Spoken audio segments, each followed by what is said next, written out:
সজনে পাতা দিয়ে আজকে বড়ার রেসিপি হবে। যদি কেউ এই সজনে পাতার বড়ার রেসিপি দেখতে চান তাহলে গরম ভাতের সাথে এই যে সজনে পাতার বড়া আর শুকনা মরিচ ভাজা এখন খাবো।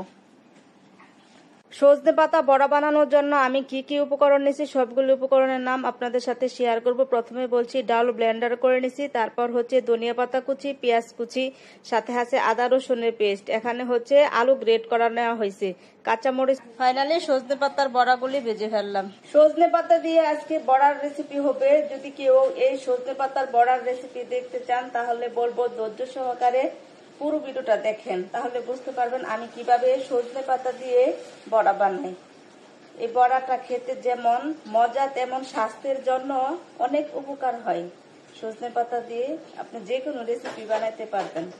আজকে আমি এই প্রথম বড়া বানাবো। সবাই সাথে থাকেন, কিভাবে বানাই সাথে থেকে দেখেন, আর ভালো লাগলে অবশ্যই কমেন্ট করে জানাবেন। এইভাবে করে সবগুলি পাতা আমি ডাটা থেকে ছিঁড়ে নেব।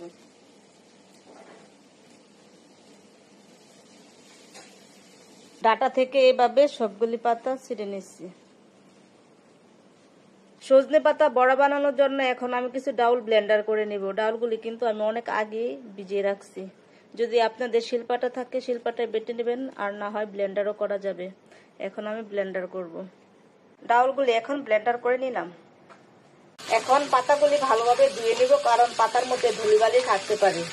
এভাবে সুন্দর করে পাতাগুলি ধুবো।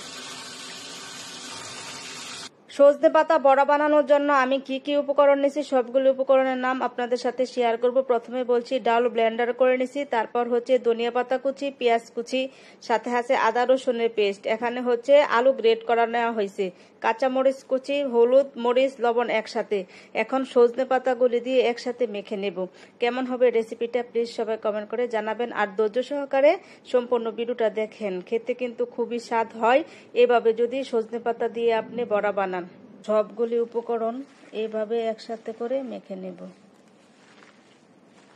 মাখা হয়ে গেলে তারপর বড়া বানাবো।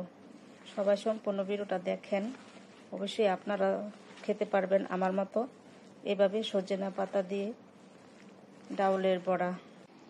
এইভাবে করে ভালোভাবে কাচলিয়ে কাচলিয়ে মেখে নেবেন। এইভাবে সবগুলি বড়া গরম তেলে দিয়ে দিব আস্তে আস্তে। সবগুলি বড়া দিয়ে দিলাম। এখন ভাজার জন্য অপেক্ষা করতে হবে। একদম লাল লাল করে ভেজে নিব, উল্টে পাল্টে ভেজে নিব। এক পিঠ কিন্তু আমার ভাজা হয়ে গেছে অলরেডি, দেখেন একদম লাল লাল হয়ে যাচ্ছে। এভাবে করে সবগুলি বড়া আমি ভেজে নিব। ভাজা হয়ে গেছে কিন্তু আমার সজনে পাতার বড়া।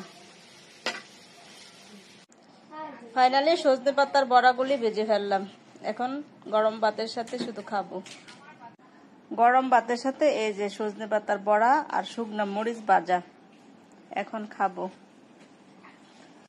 দারুণ হয়েছে মাশাআল্লাহ। আপনারা ওইভাবে বানিয়ে খাবেন যদি আমার রেসিপিটা দেখে ভালো লাগে। আর কিছু তরকারির সাথে আজকে মনে হয় লাগবে না, সজনে পাতার বড়াই আমার আজকে যথেষ্ট।